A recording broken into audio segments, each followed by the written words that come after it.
I want to welcome Dr. Pappas for this podcast.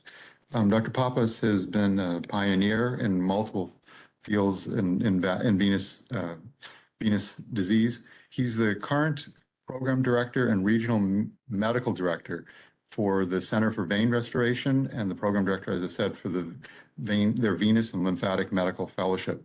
He's also the ex-president for the American Venous Forum and for the Vascular Society for New Jersey. So thank you. Thank you for inviting me. Happy to be here. So recently you've been publishing a fair amount on pelvic venous disorders. Can you talk about a little bit about what you've been looking at? Yeah. So I'm fortunate in that the companies, I work for two companies. One is the Center for Vein Restoration, which pretty much focuses on superficial venous disease. And then the Center for Vascular Medicine is the sister organization that focuses on the deep vein disease and specifically the pelvic veins. So the Center for Vein Restoration sees many patients that may have pelvic disease. They kind of screen the patients for us, if you will. And then they refer them, as well as OBGYNs and other multiple physicians who we have relationships with, who think their patients may suffer from a pelvic venous disorder. So as you can imagine, the vast majority of patients are women. For every one man that I see, there are 10 women that I see in the office. And usually they've been bounced from multiple different physicians. So typically they'll go to their primary care, then they'll go to their OBGYN. They end up seeing a gastroenterologist. They'll get an upper endoscopy, a lower endoscopy. They don't end up finding anything. And then either some smart person tells them to come see a vein specialist, or they'll go online, which is the typical pattern, and then they'll find something that meets their symptoms, and then we tend to see them. So the question is, what are the most common symptoms that a lot of these pelvic patients experience? So in women, it's pelvic pain, pain with deep penetration during intercourse, pain after intercourse, abdominal bloating, and urinary frequency. Those are the most common symptoms. And then in addition to that, you can also have lower extremity symptoms with your pelvic symptoms. And that's part of the disconnect. Many of the patients don't realize that their varicose veins and their pelvic symptoms are related. Now, one of the papers that we published looked at the incidence of varicosities with pelvic disease, and it's well over 55 to 70% of people actually have lower extremity varicosities along with their deep pelvic disease. So that was one of the interesting findings that we found when we went back and we looked at our patient population. Then the other thing that we did when we first embarked on this back in 2015, 2016, we really didn't know what the optimal therapies were for these patients who are suffering from the pelvic venous disorder. So what we did was we went back and we analyzed all the different therapies. And we had a group that we embolized their ovarian veins first, and then 2 to 4 weeks later, we would come back and we would treat their iliac outflow obstruction. We had another group in which they got combined therapy, and then there were 2 other groups who just had ovarian vein disease or just outflow disease. So when we looked at the data, we found that about only 13 to 15% had isolated ovarian vein reflux. 25% had isolated iliac vein stenoses. And then the remaining 50 to 60% had a combination of the two. They had both iliac vein and ovarian vein reflux. So for the first group, the ovarian vein reflux group, they're easy, right? They got nothing else, you embolize them. For the second group, iliac disease, you treat their iliac outflow stenoses. The question is, what do you do with the majority of women who have combined disease? So from our initial analysis, we really didn't feel that the patients were getting a lot of benefit from the ovarian vein embolization. We had about 93 women, and only 9 of them said they saw a moderate decrement in their pelvic symptoms. It wasn't until they had their outflow obstruction relieved that their pelvic symptoms went away. Now, one of the criticisms of that study, and it's a valid criticism, was that we only waited 2 to 4 weeks between the ovarian vein embolization and the stenting. And one of the theories is, had we waited 3 to 6 months and the patient still had their pain, then that's the group you should then proceed to go ahead and stent with. Because again, as we know, an iliac stent doesn't stay open forever. For non-thrombotic disease, it's between 10 and 20 years, but still they can fail early. So if you have a young patient in their 20s and 30s, obviously you're reticent to put a stent in them, because what happens when they're 40 and 50 and the stent goes down? Now, I will say that the average age of the patients in our group was 45, but still, it's still relatively young. So there are newer technologies now that are coming out where if the stent does begin to fail later on, you can go ahead and core out the intraluminal debris and using other various technologies, remove it. So I would say that for non-thrombotic disease, it doesn't seem to be as much of an impediment given the fact that the technologies are progressing to the point where you can salvage the stents. So, you get pretty good long-term patency, 10 to 20 years. Then if you salvage them, you might be able to put them in a maintenance phase and have them continue to see improvement. What's very dramatic to me is the women who you select, and that's a key point, Anil. You really need to carefully select these patients because I tell all of them, what you have is not limb-threatening and it's not life-threatening. It's purely a quality of life issue. And in order for you to embark on a stenting, you really have to be miserable. And then because then you and I are going to be lifelong friends because I'm going to see you very frequently within your first 2 years because we see people at 3 months, 6 months, 12 months, 18 months, and 24 months. Because if the stent's going to fail early, it's going to fail within the first 2 years, and then yearly thereafter. And I'm like today, for example, I just saw a 10-year patient. Her stent's starting to fail. It's not uncommon. So now we're going to have to figure out what's best for her. And so, right now you can do a venoplasty, you can reline the stent, but I think the newer technologies that are coming forth are going to change what we do in the future. Now, those are non-thrombotics, right? What do you do for the post-thrombotic patients? You can still go ahead and stent them, but they don't last as long, right? They stay patent 5 to 7 years. And one of the things that's coming out in the literature, and I think Bill Marston really had a great paper on this. He looked at a group of patients who had post-thrombotic syndrome, who were totally occluded that they recanalized. And they found that the type of anticoagulant matters. They found that they had better patency and less failure rates with low molecular weight heparin over 12 weeks, and then transitioning those patients over to a factor Xa, as opposed to starting them off with a factor Xa inhibitor at the beginning. So I also think that with some of the newer devices, we're going to be able to do endoluminal removal of some of the synechia, or when the stent starts to get debris within it, again, we'll be able to remove it. So, I'm near the tail end of my career. I've got another 5 to 10 years to go, but I think within my lifetime, we're going to see devices that are going to come out that will either prevent the development of the debris, like a drug-eluting stent, or we're going to refine the technologies. Like there's this one device called RevCore in which they go in. It's like a rotor-rooter and a circular device that kind of cores out the debris, and then you have to use an Inari clot retriever to remove the debris. But it's I think an indication of where we're going with these stents and pelvic disease. So, but the real question is, none of this is going to mean anything unless we get some clinical trials, right?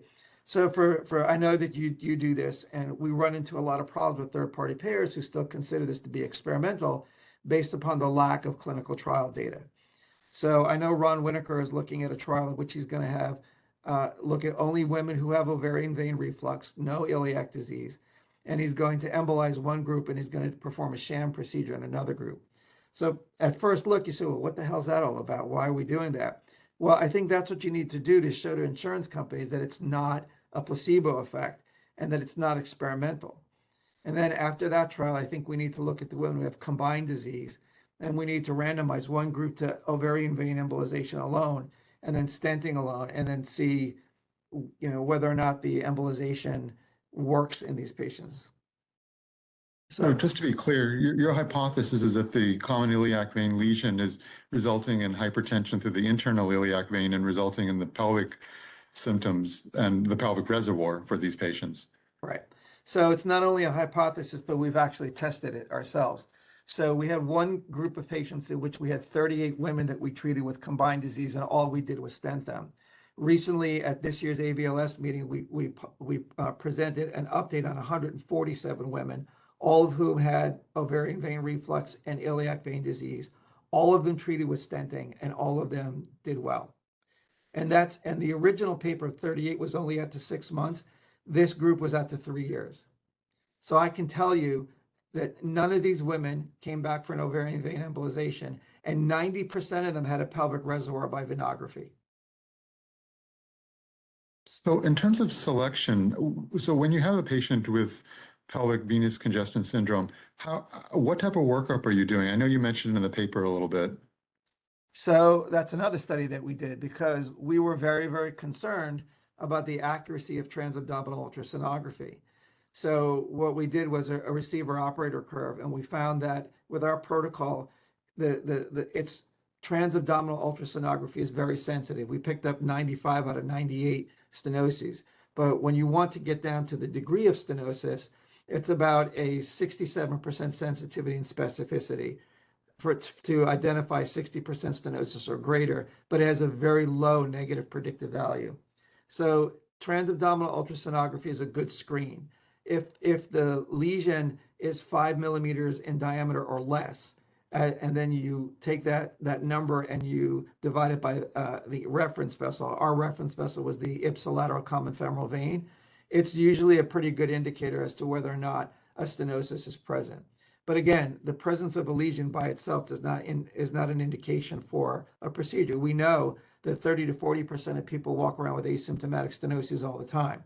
In the absence of symptoms, then I wouldn't recommend it. And again, it has to be lifestyle limiting.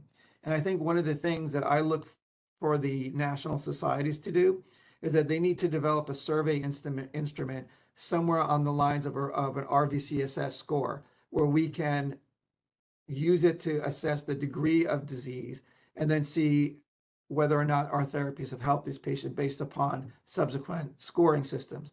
So we need a quality of life instrument as a patient reported outcome measure. We also need a physician reported outcome measure, which is lacking in pelvic disease, which is, I think, another problem when you go ahead to try to design these clinical trials. Without those instruments, we're not going to do well. I mean, we just got the SVP classification, and if you've ever tried to use it, it's very cumbersome and very, very difficult. I agree with you. Looking at the outcomes, the parameters of how you define a successful outcome is really not well defined yet. And until we have that, we're still spinning our wheels. We still need to really try to attack that. Yeah, problem. and the outcomes measure that we've used has always been visual analog pain scores, because that's the only, measurable scoring system that we have. But it's vastly inadequate. But we are able to kind of get global generalized information. For example, if you tell me your pain score was a 10 with intercourse or postcoital pain, and then it goes away completely, or if it goes down to even a 3 or a 2, that's a significant decrement. We also know that from other studies that the two most predictive symptoms of improvement are dyspareunia and postcoital pain. Those two things, if the patient, especially postcoital pain, if your postcoital pain goes away with the procedure, then you probably selected that patient properly. But I'm very, very conservative. I basically tell the patient, you got to beg me to want to do this and tell me that your life is miserable, that you're avoiding intimacy, it's affecting your relationship with your spouse, you can't do your normal activities. And then I say, okay, well, then you're obviously someone who's willing to take the risk, the long-term risk of the stent, failing later on. So the workup after, let's say, the transabdominal duplex is suggestive of a problem. The workup that you do for diagnosis, you go ahead and do the IVUS, obviously. And what else do you do for evaluating the ovarian vein?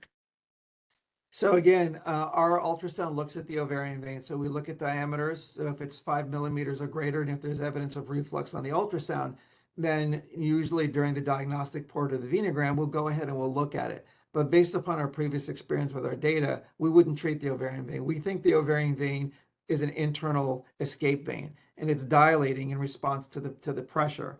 So, and again, that last series that we looked at of 147 patients who all had dilated ovarian veins that were refluxing, and 90% of them had a pelvic reservoir, not one of them has come back so far for an ovarian vein embolization after the stenting. Sounds like some great new ideas and possible therapies for a patient population that's been largely ignored. So I think this is a valuable advance in this field, and thank you. Yeah, I also, before we leave, in addition to the pelvic veins, there is some newer stuff coming out for the deep veins of the lower extremity as well. At this year's American Venous Forum, there was a presentation on the SAVE trial, which is a porcine-mounted valve that's surgically inserted into the femoral vein for people who have post-thrombotic disease. So their superficial system was still treated, but they still have symptoms from their post-thrombotic disease. And their 6-month data showed that the valve not only significantly alleviates symptoms by RBCSS score up to 6 months, but the patency rate is very, very good as well. So I think it's September or October of this year. The company that's doing the trial will have their 12-month data. I think the plan is to then go ahead and submit for FDA approval by December. In addition, the same company is also working on a percutaneous valve that you can insert through the popliteal vein as well.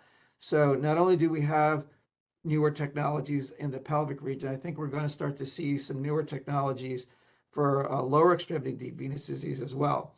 So especially in the SAFE trial, 84% of the patients had post-thrombotic disease. So there's a lot of new stuff that's coming on that's very, very exciting. And I think if you're doing any work in the deep venous system, you're going to have newer therapies to offer your patients going forward. It's really an exciting time. Thank you. You're welcome.